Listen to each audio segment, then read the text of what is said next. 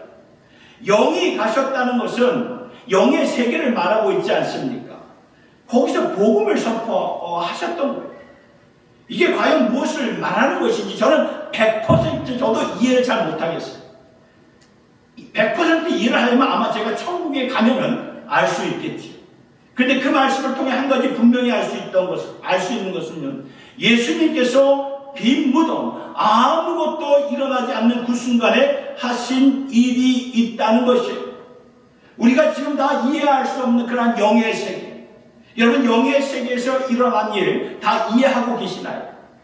이해하는 사람이 누가 있을까요? 영의 세계에서 일어난 일. 성경을 보니까 다니엘서, 에스겔서, 요한계시록의 말씀을 보면 영의 세계에서 이러한 일들이 있다는 것을 우리가 읽잖아요. 성경 통독을 해보시면 알잖아요. 그 영의 세계에 대해서 말을 하잖아요. 에스겔이나 다니엘이나 요한계시록에서. 여러분 그 말씀을 읽으면서 다 이해하시나요? 지금 우리는 영의 세계에서 살고 있지 않기 때문에 다 알지 못해요. 천국 가서야 우리가 이해하게 되지만 적어도 오늘 우리로 하여금 이 말씀을 통해서 묵상하게 하는 것은 이 빈 무덤 앞에서, 이 예수의 빈 무덤 앞에서 세상에서는 아무것도 일어나지 않는 시간에 예수의 영이 그곳에까지 가셔서 무엇을 하셨던 것인가, 하신 일이 반드시 있다는 거예요. 그것은 우리의 구원의 총체적인 일을 하셨던 거죠. 그렇다면 이것입니다.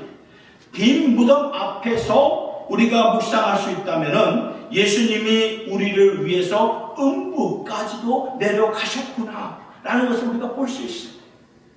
하나님이신 예수님이 음부라는 그곳에까지도 가셨다는 거예요.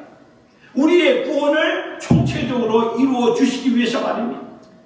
그렇다면 우리 주님이 우리를 위해서 못 가실 것도 없고 못 하실 일도 없다는 그 말 아닙니까? 다윗이 그런 고백을 하죠. 시편 139편에 7절에서 10절까지 다윗이 이런 말을 해요. 내가 주의 신을 떠나 어디로 가며 주의 앞에서 어디로 피하리까? 내가 하늘에 올라갈지라도 거기 계시며 음부에 내 자리를 펼지라도 거기 계시나요? 내가 새벽 날개를 치며 바다 끝에 가서 거할지라도 곧 거기서도 주의 손이 나를 인도하시며 주의 오른손이 나를 붙드십니다. 그러니까 거기까지도 계신다는 그 말이에요. 총체적인 구원을 다 거기서 이루어 주신 것이라는 거예요. 그러니까 빈 무덤 앞에서 이 정도로 포함된 하나님의 구원의 메시지, 우리를 위해서 못 가실 곳이 없고 우리를 위해 못하실 일이 없는 예수 그리스도 그분이 이루신 구원이라면 이것이야말로 확실한 분명한 구원이 아니겠습니까? 누구도 앗아갈 수 없는 구원이에요. 우리가 일평생 붙잡고 확신하고 주님을 찬양하며 영광 돌릴 수 있는 그런 구원인 줄로 믿습니다. 아멘. 그 사랑과 확신 가운데 우리가 살 수 있는 거예요. 그래서 바울은 외치죠. 로마서 8장 38절 39절의 말씀 우리 같이 한번 읽어볼까요? 시작. 내가 확신하노니 사망이나 생명이나 천사들이나 권세자들이나 현재이나 장래이나 능력이나 높음이나 깊음이나 다른 아무 피조물이라도 우리를 우리 주 그리스도 예수 안에 있는 하나님의 사랑에서 끊을 수 없느니라. 아멘. 내가 확신하노니 사망이나 생명이나 천사들이나 권세자들이나, 여러분 우리는 천사들이나 권세자들 다 잘 모릅니다. 그들의 세계 잘 몰라요. 영의 세계 잘 몰라요. 현재일이나 장래일이나 때 아무도 모릅니다. 능력이나 기쁨이나 높음이나 다 몰라요. 모르는 그곳에 갈지라도 우리를 우리 주 예수 그리스도 안에 있는 하나님의 사랑에서 끊을 수가 없도다. 바울이 이런 고백을 하는 거예요. 한 가지 더 볼 것은, 예수님의 무덤을 통해서 보는 것은 무덤은 곧 역사의 새 무대가 된다는 거예요. 그러니까 이 무덤이 왜 중요하냐면은 이제 곧 새 역사의 새 무대가 되기 때문입니다. 여러분 무덤이라는 것이 우리 예수님의 죽음이 그냥 전설이나 은유나 비유가 아니라 진짜 있었던 일에 진짜 있었던 팩트예요. 사실이에요. 사실. 그렇다면 며칠 후 이 무덤 안에 그냥 썩어 냄새나는 그러한 무덤이 아니라 하나님의 능력으로 완전히 새로운 역사가 우리 안에로 돌파하는 것이 아닙니까? 여러분, 우리가 살고 있는 이 세상은 사망으로 지배를 받는 이 세상입니다. 살면서 죽지 아니할 자 한 사람도 없어.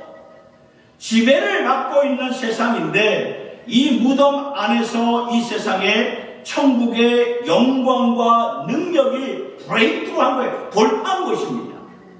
더 이상 사망 권세가 우리를 가둘 수 없도록, 더 이상 사망 권세가 예수 그리스도의 몸을 가둘 수 없고 썩게 할 수 없었듯이 예수 그리스도 안에 있는 우리들에게는 빈 무덤으로, 예수의 그 빈 무덤으로 말미암아 부활의 능력이, 새 역사가 그날부터 쓰여졌던 거예요. 그래서 사도행전을 보면 사도들이요 첫 번째로 가서 전했던 메시지가 예수님 부활에 대한 메시지였다는 거 아십니까? 전에는 그 사도들이, 그러니까 제자들이 이제 바뀌어서 사도들이 된 건데, 전에는 성령을 받기 전에는 이 사도들이 굉장히 두려웠어요. 떨고 있었고 갇혀 있었는데 성령을 받았어요. 성령을 받으니까 담대히 거리로, 죽음이 두렵지가 않은 거예요. 그래서 담대하게 예수 그리스도의 복음을 전했던 거죠. 이게 왜 중요하냐 하면은 첫 번째 메시지가 예루살렘에서부터 전파가 되었기 때문이에요. 그 당시 예루살렘에 있었던 사람들은, 여러분 잘 생각해보세요. 그 당시 예루살렘에 있었던 사람들은 그 무덤에, 예수의 무덤에 대해서 다 알고 있었고 다 듣고 있었어요.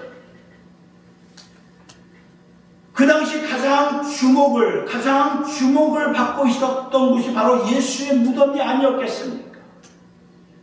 예루살렘에 살고 있었던 사람들은 한때 어떤 사람들이었습니까? 호산나 다윗의 자손이요, 호산나 찬송하리로다, 예수님을 기쁘게 맞이했던 그런 자들이었지만 나중에는 그 사람들이 이게 마음이 바뀌어가지고 저 예수는 죽어야 된다.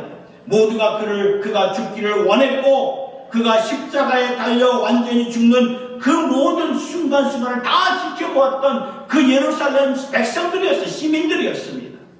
그러니까 그 예수가 지금 어디에 안치되었는가 다 알고 있었어요. 왜냐하면 이게 그 당시 거기 예루살렘에서는 빅뉴스예요. 빅뉴스. 그리고 그 무덤에 대해 마태복음의 말씀을 보니까 대제사장과 바리새인들이 총독 빌라도에게 찾아와가지고 그 무덤을 좀 지켜달라고 요청을 하죠.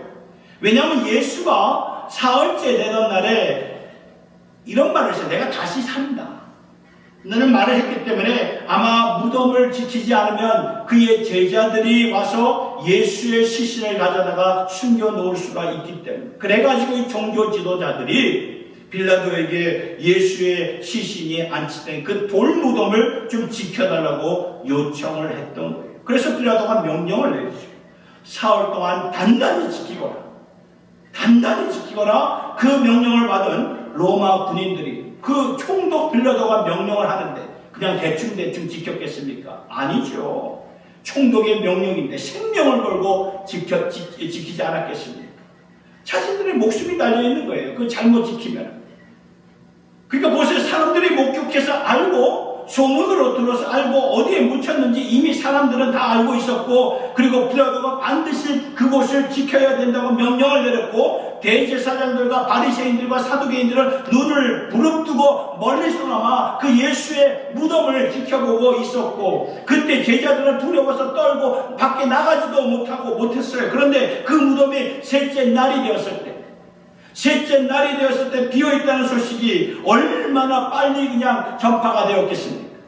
적어도 예루살렘 백성들은 다 알고 있었던 그러한 무덤이었는데 그 무덤에서 이상한 소식, 이상한 소문이, 이상한 이야기가 그 성내에 돌고 도는 거예요. 이게 무슨 말입니까? 생각할 기회가 있었겠지요. 다들 나름대로 이게 무슨 일인가? 적어도 질문할 수 있는 그러한 시간들이 있지 않았겠습니까? 그래서 사도들이 제일 먼저 사도행전 2장을 보니까 예수 그리스도의 부활에 대한 복음을 전했을 때 그 예루살렘에 있었던 사람들이 가슴을 쳤던 거예요. 이게 그런 것이요. 아무리 이성적으로 생각해 보아도 제자들이 와서 예수님의 시체를 가져갈 수는 없을 것이고 로마 군인들이 목숨을 걸고 지켰는데 누가 그런 일을 행할 수 있겠을까? 그러면 어떻게 된 것인가 하면서 다들 웅성웅성 그럴 때, 그래서 여러분 사도행전 2장의 사도들의 그 메시지, 예수님의 부활의 메시지가 중요한 것입니다. 사도행전 2장 22절부터 한번 보세요. 쭉 읽겠는데 한번 보세요. 이스라엘 사람들아, 이 사도들이 지금 그 예루살렘 백성들에게 말하는 거예요. 이스라엘 사람들아, 이 말을 들으라. 너희도 아는 바에 하나님께서 나사렛 예수로 큰 권능과 기사와 표적을 너희 가운데 베푸사 너희 앞에서 그를 증거하셨느니라.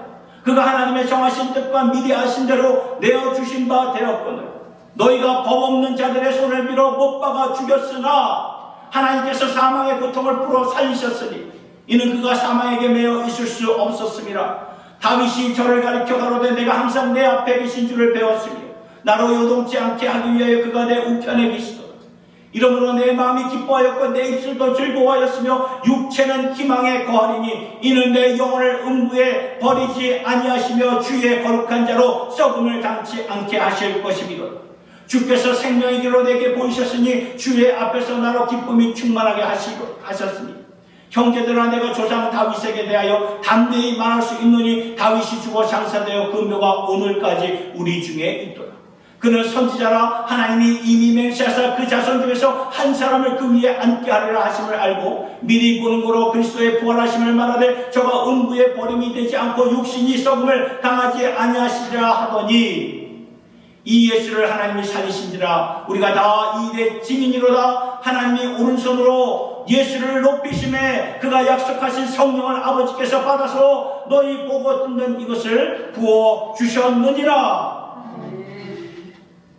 여러분, 이게 사도들이 첫 번째 전했던 메시지. 그러니까 이 사건은 예루살렘에서 벌어진 로컬 이벤트. 여기서 예수가 죽었고 여기서 예수가 돌무덤에 안치가 되었는데 그 예루살렘 백성들 앞에서 사도들이 지금 이 말을 전했던 거예요. 너희 조상 다윗이 말했던 것이 뭔지 아느냐? 다윗의 묘는 다윗의 그 묘지는 아직도 있다. 그의 시체는 거기서 썩었고 벌써 오랜 세월이 지났는데 그러면 다윗 자신에 대해서 말한 것이 아니라 그 후손에 대해서 말한 것이다. 다윗의 후손으로 오신 예수는 여기서 말한 대로 썩지 않고 음부에 버림이 되지 않도록 하나님께서는 선지자 다윗을 가리켜서 미리 보게 하셨던 거예요. 그러니까 지금 이 모든 사건을 통해서 이 말씀을 성령의 능력으로 감동으로 백성들이 들으니까 그 백성들이 뒤집어지는 거예요. 아니 그러면 우리가 메시아를 죽인 거구나. 우리가 이 메시아를 죽였구나. 하나님 보내신 분을 우리가 죽인 것이네.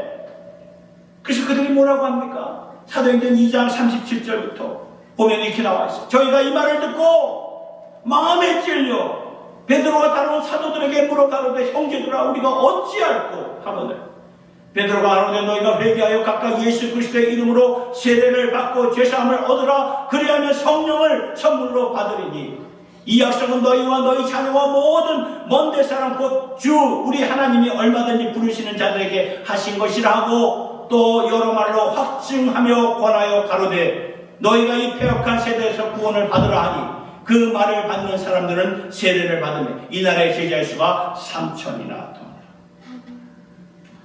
여기서부터 사도행전의 역사가 쓰여지기 시작했던 것입니다. 빈 무덤을 통해서 하나님의 영광이 돌파한 거예요. 브레이크로 한 거예요. 여러분 생각해보세요. 만약 예수가 죽고 살아나지 못했다면, 죽은 것으로 그냥 끝났다면 우리가 믿는 기독교 끝난 거예요. 아무것도 아니에요.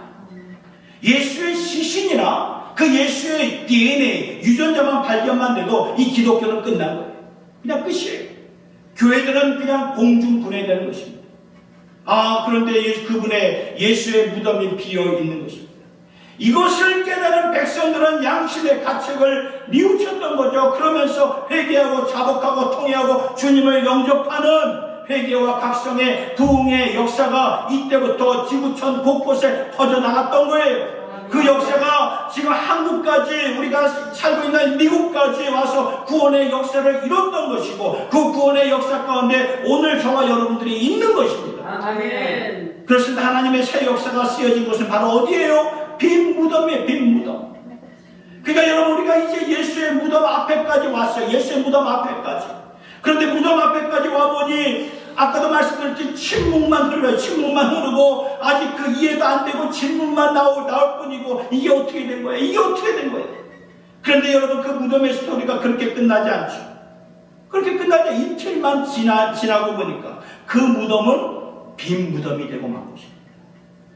완전히 새로워진 무덤이 된 거죠. 그러면서 그 무덤을 통해서 하나님께서는 당신의 능력과 영광으로 성령의 능력이 임하게 되었던 것이에요. 그렇기 때문에 성도 여러분, 우리가 이 빈 무덤의 역사를 아는 자들로서, 몰랐다면 오늘 이 말씀을 통해서 아셔야 돼요. 이 아는 자들로서 이 세상에 아무리 흔들릴지라도 우리는 빈 무덤의 역사를 아는 이상 견고하게 나갈 수가 있다는 것입니다. 우리야말로 세상 사람들 다 주를 떠날지라도 우리는 주님을 섬기면서 살 수가 있다는 거예요. 그리고 아무리 절망스러울지라도 하나님의 소망을 굳세게 붙잡고 살 수 있다는 것입니다. 왜냐하면 이 빈 무덤이 오늘 우리에게 주어진 분명한 사건인데, 그래서 여러분, 우리가 언젠가는 임종의 순간을 맞이하게 돼요. 저와 여러분, 언젠가는 다 맞이하게 돼요. 그런데 우리가 임종으로 끝나는 것이 아니라 예수님이 여러분 죽음으로 끝나셨나요? 이걸 생각하세요. 예수님이 죽음으로 그냥 끝나셨나요? 아니에요. 빈 무덤으로 연결이 되지 않았습니까? 빈 무덤으로 연결이 되었어요. 그래서 사도 바울이 뭐라고 말합니까? 고린도전서 15장 55절의 말씀을 보니까 사망한 너에 이기는 것이 어디 있느냐? 사망한 너에 쏘는 것이 어디 있느냐? 그렇죠? 예수 그리스도의 부활의 능력이 오늘 우리에게 임한 줄로 믿으시길 바랍니다. 아멘. 우리 모두 짧은 세상을 살면서 주님의 부활의 능력과 영광으로 살다가 하나님이 부르시는 그날, 오늘 하루 때 하나님이 부르시는 그날 부활의 소망을 붙잡고 주님께로 달려가는 거예요. 그리고 주님이 다시 오시는 그날 우리의 몸까지도 예수님의 몸처럼 부활하였어요. 이미 구원받은 영혼들과 함께 연합하여서 더 이상 이제는 썩어질 몸이 아니라, 장애가 있는 몸이 아니라, 질병이 있는 몸이 아니라 영광스러운 몸으로 변화되어서 하나님이 원래 디자인하셨던 그러한 몸으로 부활하여서 고린도전서 15장의 말씀을 보니까 나팔 소리가 들릴 때 그 역사가 이루어짐으로 말미암아 우리가 영원히 주님과 함께 살게 된다는 그 말씀을 우리에게 전하고 있는 것입니다. 그래서 오늘 우리가 이렇게 빈 무덤 앞으로 나오셨는데, 예수님의 빈 무덤의 메시지를 참 깊이 좀 생각해 보시고 묵상합니다. 거기서 보여지고 확증된 하나님의 놀라운 사랑으로 힘얻으시고, 그리고 빈 무덤 앞에서 예수님이 나를 위해서 못하신 일이요, 못 가신 곳이었구나, 음부에까지도 내려가셨구나, 나를 위해서 극과 극의 영의 세계까지 다 가신 주님을 기억하면서 그 주님의 사랑 안에 안전함을, 평안함을 느끼시고 빈 무덤의 역사와 부활의 능력으로 사실 수 있기를 축복합니다. 그리고 예수님이 다시 오시는 그날 우리도 부활하여서 영광스러운 몸으로 주님을 영원토록 찬양하는 주님의 권속들이 될 수 있기를 예수님의 이름으로 축원합니다. 우리 이 시간에 하나님 사랑 내가 노래해, 이 찬양을 부르면서 다 이해할 수 없고 또 우리가 다 설명할 수 없는 하나님의 사랑 깊이 생각하며 주님 앞에 찬양하며 기도하는 그런 시간을 갖도록 하겠습니다. 아버지 사랑,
대신 버림을 받았습니다. 그러나 그 외침 때문에 우리에게 다른 음성이 들려오기 시작합니다.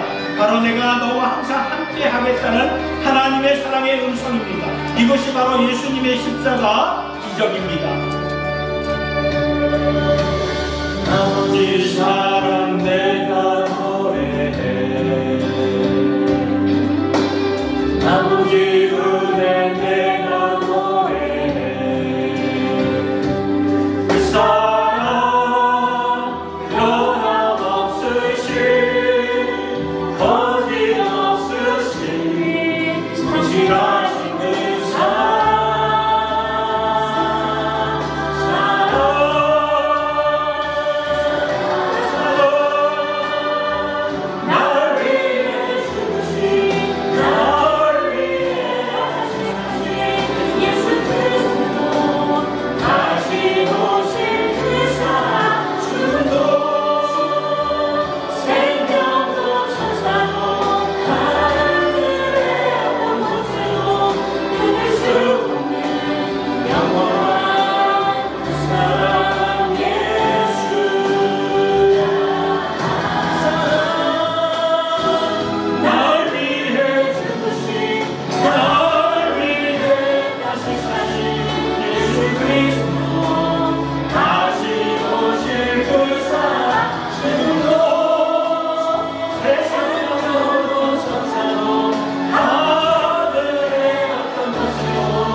여러분, 이러한 사랑이 예수의 사랑인 줄로 믿으십니까?